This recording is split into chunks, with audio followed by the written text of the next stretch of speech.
How you get so big getting food of this kind? Hello Internet, welcome in. Today I'm going to be reviewing the new Star Wars audio drama Dooku, Jedi Lost by Cavan Scott. I'm going to start by doing the normal thing of telling you what I liked about the story, but then follow that up by addressing some concerns you might have about listening to a Star Wars story in a new format for this new canon. So let's start with the most pertinent question. Did I like the story? Yes! I'm not sure I actually have words to articulate just how much I enjoyed what I got out of this drama. But here I have to be honest, I'm incredibly biased. The prequel era is my favorite time period of all of Star Wars. And I'm not just talking about the Clone Wars, and I love the Clone Wars, but I mean getting into this build up to the Clone Wars and how they came about. I'm fascinated by the social and political machinations of this time period.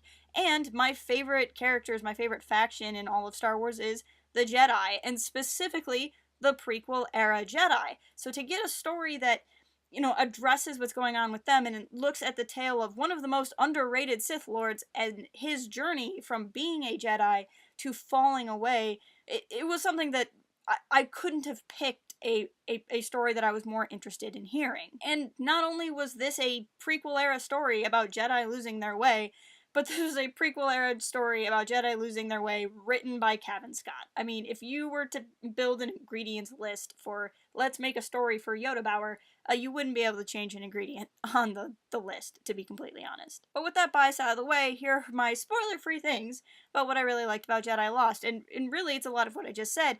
This story gets Jedi. And I said much the same thing about Master and Apprentice. While not really marketed as such, the two feel like companion pieces, and I highly recommend enjoying these two stories back to back. But where Master and Apprentice was about Jedi finding faith in the Force, Jedi Lost is about how one faded to the dark side. The two stories are a mirror image in many ways, with many shared themes. Growing up as a child of the prequels, I've spent the last 2 decades on my soapbox, trying to tell anyone who would listen and some who wouldn't, that there was so much more to the Jedi in the prequel era than we understood, more than met the eye, more than came across in a viewing or two of the prequel trilogy. The Jedi are deeply flawed, but they're not as cold and heartless of figures as they are often represented as. The Jedi have great compassion, but their role within the Republic clouds their purpose. Their responsibility for billions on a very public stage puts politics into their duties, and they've lost their way. While they've gone wrong as a group, as individuals, they're still very much people, with all of the emotions that come with it. At risk of making a prequel apologist essay, I have to say that this story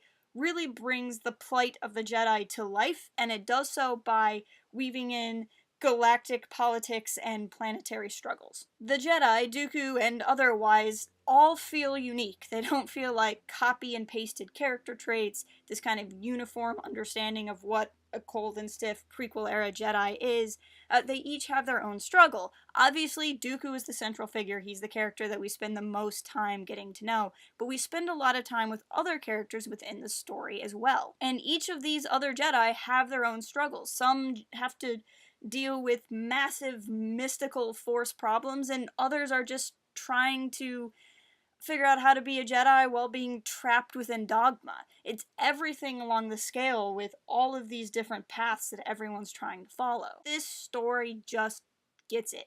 It gets what's great about the Jedi, and it gets what their fundamental flaws are. And let's not forget Ventress, our guide to the whole story. We meet her at a critical point in her journey, and I don't want to give too much away, but her constant companion in parts of the story was a unique surprise to me. The back and forth between the two really let you get inside her head, and not just in a get-to-know-her sort of way, but in a get-to-know how she thinks and how she justifies what she's doing to herself.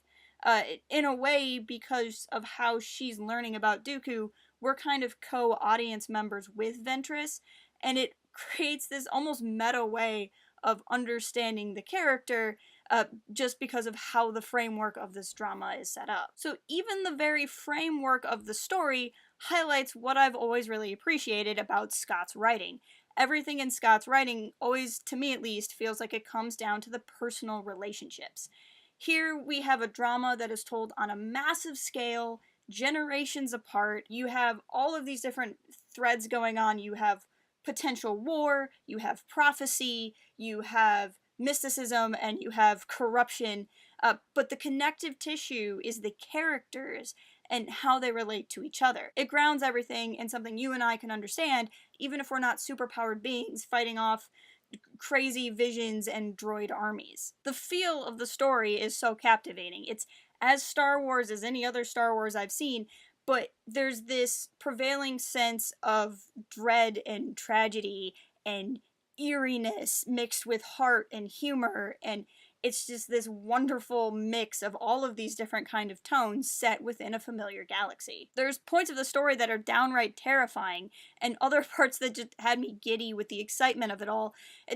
It's prophecy and magic mixed with speeder races and crime lords, but at the center of it is just people trying to learn more about each other. So this story was wonderful, but it was also a bit unusual. This is the first audio drama in the new Star Wars canon. Now, audio drama is no stranger to Star Wars. We saw several of them in Legends, but if you kind of have only gotten into the Star Wars expanded universe with the new canon, or maybe you just never got around to audio dramas in the past, this might be something that's very new to you. Some of you may be more concerned about the format than the story when considering whether or not to dive in, and I can definitely sympathize.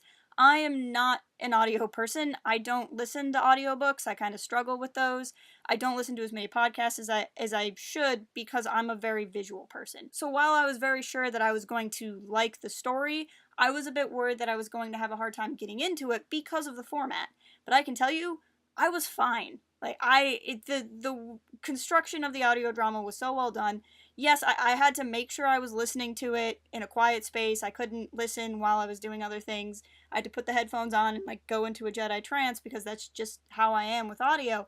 But it was an amazing experience, and it was totally worth it. Like, there's music in it, and there's sound effects in it, and just the sound design within the story was really good. Right down to, there's this one character, again, without wanting to say too much, that's more of a vision within the Force in a way, and the way the voice was presented, you know, you would hear it in your left ear and then it would move over to your right ear, and it really created this audio experience. This was not just people reading out a script from a page.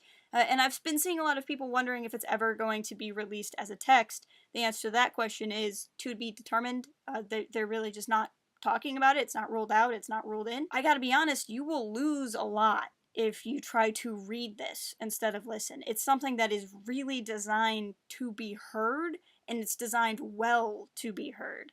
So if I can do it, you can do it. And not only could I do it, but I enjoyed the process. So please don't let it being an audio drama stop you if that's something you were worried about when it comes to this story. If you are totally into audio dramas, then nothing I just said is relevant to you. And if you like audio dramas, like, honestly, you should have been listening to this yesterday because there's no reason to have not. One note I will point out is if you are going into this expecting like the Clone Wars cast to reprise all their roles or something, that's not what happened. I personally loved the voice acting. I thought it was very well done. I thought it was very well put together. I liked the performances. All the voices fit the characters very well for me. They just might not be the voices you're used to if you got into Star Wars through the Lucasfilm animation lane of joining the fandom. So just don't let that surprise you. I think that surprised a couple of people when they started listening to it.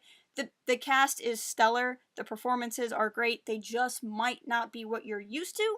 And I think if you know that going in, it's not gonna be a problem. It was not a problem for me. I was totally in on all of the voices I heard, and I had personally no complaints. As far as I'm concerned, they should keep making more audio dramas, because if the production quality is anything like we got in this one, I'm in it for the long haul. As far as the story, like I said, if you are into Dooku, if you are into Ventress, if you are a Jedi lover like myself, if you are just looking for more prequel era content, if you like things that get into the more mystical aspects of the Force, any of that, this story is something you should definitely check out. Have any of you out there listened to it? I want to know from you what you liked and what your thoughts are on the story. Please, as it is a spoiler-free review, don't put spoilers in the comments when talking about it, but I would love to know your guys' general thoughts on the story.